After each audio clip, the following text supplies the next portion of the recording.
شروع اللہ کے نام سے جو بڑا مہربان نہایت رحم والا ہے۔ یاسین، قسم ہے قرآن کی جو حکمت سے بھرا ہوا ہے۔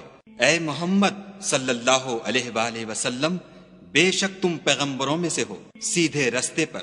یہ خدائے غالب اور مہربان نے نازل کیا ہے تاکہ تم ان لوگوں کو جن کے باپ دادا کو متنبع نہیں کیا گیا تھا متنبع کر دو، وہ غفلت میں پڑے ہوئے ہیں۔ ان میں سے اکثر پر خدا کی بات پوری ہو چکی ہے، سو وہ ایمان نہیں لائیں گے۔ ہم نے ان کی گردنوں میں طوق ڈال رکھے ہیں اور وہ ٹھوڑیوں تک پھنسے ہوئے ہیں تو ان کے سر الل رہے ہیں، اور ہم نے ان کے آگے بھی دیوار بنا دی اور ان کے پیچھے بھی، پھر ان پر پردہ ڈال دیا تو یہ دیکھ نہیں سکتے۔ اور تم ان کو نصیحت کرو یا نہ کرو ان کے لیے برابر ہے، وہ ایمان نہیں لانے کے۔ تم تو صرف اس شخص کو نصیحت کر سکتے ہو جو نصیحت کی پیروی کرے اور خدا سے غائبانہ ڈرے، سو اس کو مغفرت اور بڑے ثواب کی بشارت سنا دو۔ بے شک ہم مردوں کو زندہ کریں گے، اور جو کچھ وہ آگے بھیج چکے اور جو ان کے نشان پیچھے رہ گئے ہم ان کو قلم بند کر لیتے ہیں، اور ہر چیز کو ہم نے کتاب روشن یعنی لوح محفوظ میں لکھ رکھا ہے۔ اور ان سے گاؤں والوں کا قصہ بیان کرو جب ان کے پاس پیغمبر آئے، یعنی جب ہم نے ان کی طرف 2 پیغمبر بھیجے تو انہوں نے ان کو جھٹلایا، پھر ہم نے تیسرے سے تقویت دی تو انہوں نے کہا کہ ہم تمہاری طرف پیغمبر ہو کر آئے ہیں۔ وہ بولے کہ تم اور کچھ نہیں مگر ہماری طرح کے آدمی ہو، اور خدا نے کوئی چیز بھی نازل نہیں کی، تم محض جھوٹ بولتے ہو۔ انہوں نے کہا کہ ہمارا پروردگار جانتا ہے کہ ہم تمہاری طرف پیغام دے کر بھیجے گئے ہیں، اور ہمارے ذمے تو صاف صاف پہنچا دینا ہے اور بس۔ وہ بولے کہ ہم تم کو نامبارک دیکھتے ہیں، اگر تم باز نہ آؤ گے تو ہم تمہیں سنگسار کر دیں گے اور تم کو ہم سے دکھ دینے والا عذاب پہنچے گا۔ انہوں نے کہا کہ تمہاری نحوست تمہارے ساتھ ہے، کیا اس لیے کہ تم کو نصیحت کی گئی؟ بلکہ تم ایسے لوگ ہو جو حد سے تجاوز کر گئے ہو۔ اور شہر کے پرلے کنارے سے ایک آدمی دوڑتا ہوا آیا، کہنے لگا کہ اے میری قوم، پیغمبروں کے پیچھے چلو، ایسوں کے جو تم سے صلاح نہیں مانگتے اور وہ سیدھے رستے پر ہیں۔ اور مجھے کیا ہے کہ میں اس کی پرستش نہ کروں جس نے مجھے پیدا کیا، اور اسی کی طرف تم کو لوٹ کر جانا ہے۔ کیا میں ان کو چھوڑ کر اوروں کو معبود بناؤں؟ اگر خدا میرے حق میں نقصان کرنا چاہے تو ان کی سفارش مجھے کچھ بھی فائدہ نہ دے سکے، اور نہ وہ مجھے چھڑا ہی سکیں۔ تب تو میں صریح گمراہی میں مبتلا ہو گیا۔ میں تمہارے پروردگار پر ایمان لایا ہوں، سو میری بات سن رکھو۔ حکم ہوا کہ بہشت میں داخل ہو جا۔ بولا کاش میری قوم کو خبر ہو کہ خدا نے مجھے بخش دیا اور عزت والوں میں کیا، اور ہم نے اس کے بعد اس کی قوم پر کوئی لشکر نہیں اتارا، اور نہ ہم اتارنے والے تھے ہی۔ وہ تو صرف ایک چنگھاڑ تھی آتشیں، سو وہ اس سے ناگہاں بجھ کر رہ گئے۔ بندوں پر افسوس ہے کہ ان کے پاس کوئی پیغمبر نہیں آتا مگر اس سے تمسخر کرتے ہیں۔ کیا انہوں نے نہیں دیکھا کہ ہم نے ان سے پہلے بہت سے لوگوں کو ہلاک کر دیا تھا؟ اب وہ ان کی طرف لوٹ کر نہیں آئیں گے، اور سب کے سب ہمارے روبرو حاضر کیے جائیں گے۔ اور ایک نشانی ان کے لیے زمین مردہ ہے کہ ہم نے اس کو زندہ کیا اور اس میں سے اناج اگایا، پھر یہ اس میں سے کھاتے ہیں، اور اس میں کھجوروں اور انگوروں کے باغ پیدا کیے اور اس میں چشمے جاری کر دیے تاکہ یہ ان کے پھل کھائیں، اور ان کے ہاتھوں نے تو ان کو نہیں بنایا، تو پھر کیا یہ شکر نہیں کرتے؟ وہ خدا پاک ہے جس نے زمین کی نباتات کے اور خود ان کے اور جن چیزوں کی ان کو خبر نہیں سب کے جوڑے بنائے۔ اور ایک نشانی ان کے لیے رات ہے کہ اس میں سے ہم دن کو کھینچ لیتے ہیں تو اس وقت ان پر اندھیرا چھا جاتا ہے، اور سورج اپنے مقرر رستے پر چلتا رہتا ہے۔ یہ خدائے غالب اور دانا کا مقرر کیا ہوا اندازہ ہے۔ اور چاند کی بھی ہم نے منزلیں مقرر کر دیں، یہاں تک کہ گھٹتے گھٹتے کھجور کی پرانی شاخ کی طرح ہو جاتا ہے۔ نہ تو سورج ہی سے ہو سکتا ہے کہ چاند کو جا پکڑے، اور نہ رات ہی دن سے پہلے آ سکتی ہے، اور سب اپنے اپنے دائرے میں تیر رہے ہیں۔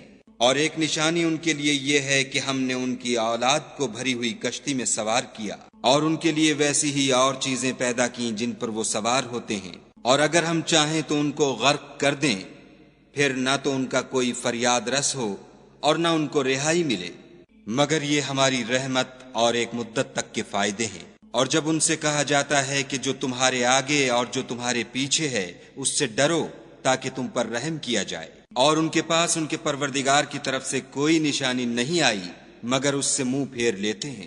اور جب ان سے کہا جاتا ہے کہ جو رزق خدا نے تم کو دیا ہے اس میں سے خرچ کرو، تو کافر مومنوں سے کہتے ہیں کہ بھلا ہم ان لوگوں کو کھانا کھلائیں جن کو اگر خدا چاہتا تو خود کھلا دیتا، تم تو صریح غلطی میں ہو۔ اور کہتے ہیں اگر تم سچ کہتے ہو تو یہ وعدہ کب پورا ہوگا؟ یہ تو ایک چنگھاڑ کے منتظر ہیں جو ان کو اس حال میں کہ باہم جھگڑ رہے ہوں گے آ پکڑے گی، پھر نہ تو وصیت کر سکیں گے اور نہ اپنے گھر والوں میں واپس جا سکیں گے۔ اور جس وقت سور پھونکا جائے گا یہ قبروں سے نکل کر اپنے پروردگار کی طرف دوڑ پڑیں گے، کہیں گے اے ہے ہمیں ہماری خوابگاہوں سے کس نے جگا اٹھایا؟ یہ وہی تو ہے جس کا خدا نے وعدہ کیا تھا اور پیغمبروں نے سچ کہا تھا۔ صرف ایک زور کی آواز کا ہونا ہوگا کہ سب کے سب ہمارے روبرو آ حاضر ہوں گے۔ اس روز کسی شخص پر کچھ بھی ظلم نہیں کیا جائے گا اور تم کو بدلہ ویسا ہی ملے گا جیسے تم کام کرتے تھے۔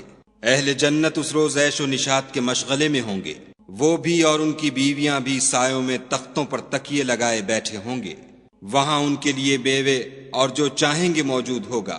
پروردگار مہربان کی طرف سے سلام کہا جائے گا اور گناہ گارو تم آج الگ ہو جاؤ۔ اے آدم کی اولاد، ہم نے تم سے کہہ نہیں دیا تھا کہ شیطان کو نہ پوجنا، وہ تمہارا کھلا دشمن ہے، اور یہ کہ میری ہی عبادت کرنا یہی سیدھا رستہ ہے۔ اور اس نے تم میں سے بہت سی خلقت کو گمراہ کر دیا تھا، تو کیا تم سمجھتے نہیں تھے؟ یہی وہ جہنم ہے جس کی تمہیں خبر دی جاتی تھی۔ سو جو تم کفر کرتے رہے ہو اس کے بدلے آج اس میں داخل ہو جاؤ۔ آج ہم ان کے منہوں پر مہر لگا دیں گے اور جو کچھ یہ کرتے رہے تھے ان کے ہاتھ ہم سے بیان کر دیں گے اور ان کے پاؤں اس کی گواہی دیں گے۔ اور اگر ہم چاہیں تو ان کی آنکھوں کو مٹا کر اندھا کر دیں، پھر یہ رستے کو دوڑیں تو کہاں دیکھ سکیں گے؟ اور اگر ہم چاہیں تو ان کی جگہ پر ان کی صورتیں بدل دیں، پھر وہاں سے نہ آگے جا سکیں اور نہ پیچھے لوٹ سکیں۔ اور جس کو ہم بڑی عمر دیتے ہیں تو اسے خلقت میں اوندھا کر دیتے ہیں، تو کیا یہ سمجھتے نہیں؟ اور ہم نے ان پیغمبر کو شعر گوئی نہیں سکھائی اور نہ وہ ان کو شایع ہے، یہ تو محض نصیحت اور صاف صاف قرآن پر از حکمت ہے، تاکہ اس شخص کو جو زندہ ہو ہدایت کا رستہ دکھائے اور کافروں پر بات پوری ہو جائے۔ کیا انہوں نے نہیں دیکھا کہ جو چیزیں ہم نے اپنے ہاتھوں سے بنائیں ان میں سے ہم نے ان کے لیے چار پائے پیدا کر دیے اور یہ ان کے مالک ہیں، اور ان کو ان کے قابو میں کر دیا تو کوئی تو ان میں سے ان کی سواری ہے اور کسی کو یہ کھاتے ہیں، اور ان میں ان کے لیے اور فائدے اور پینے کی چیزیں ہیں، تو کیا یہ شکر نہیں کرتے؟ اور انہوں نے خدا کے سوا اور معبود بنا لیے ہیں کہ شاید ان سے ان کو مدد پہنچے، مگر وہ ان کی مدد کی ہرگز طاقت نہیں رکھتے، اور وہ ان کی فوج ہو کر حاضر کیے جائیں گے۔ تو ان کی باتیں تمہیں غمناک نہ کر دیں، یہ جو کچھ چھپاتے اور جو کچھ ظاہر کرتے ہیں ہمیں سب معلوم ہے۔ کیا انسان نے نہیں دیکھا کہ ہم نے اس کو نطفے سے پیدا کیا، پھر وہ تڑاک پڑاک جھگڑنے لگا اور ہمارے بارے میں مثالیں بیان کرنے لگا اور اپنی پیدائش کو بھول گیا، کہنے لگا کہ جب ہڈیاں بوسیدہ ہو جائیں گی تو ان کو کون زندہ کرے گا؟ کہہ دو کہ ان کو وہ زندہ کرے گا جس نے ان کو پہلی بار پیدا کیا تھا، اور وہ سب قسم کا پیدا کرنا جانتا ہے، وہی جس نے تمہارے لیے سبز درخت سے آگ پیدا کی، پھر تم اس کی ٹہنیوں کو رگڑ کر ان سے آگ نکالتے ہو۔ بھلا جس نے آسمانوں اور زمین کو پیدا کیا، کیا وہ اس بات پر قادر نہیں کہ ان کو پھر ویسے ہی پیدا کر دے؟ کیوں نہیں؟ اور وہ تو بڑا پیدا کرنے والا اور علم والا ہے۔ اس کی شان یہ ہے کہ جب وہ کسی چیز کا ارادہ کرتا ہے تو اس سے فرما دیتا ہے کہ ہو جا، تو وہ ہو جاتی ہے۔ وہ ذات پاک ہے جس کے ہاتھ میں ہر چیز کی بات چاہت ہے، اور اسی کی طرف تم کو لوٹ کر جانا ہے۔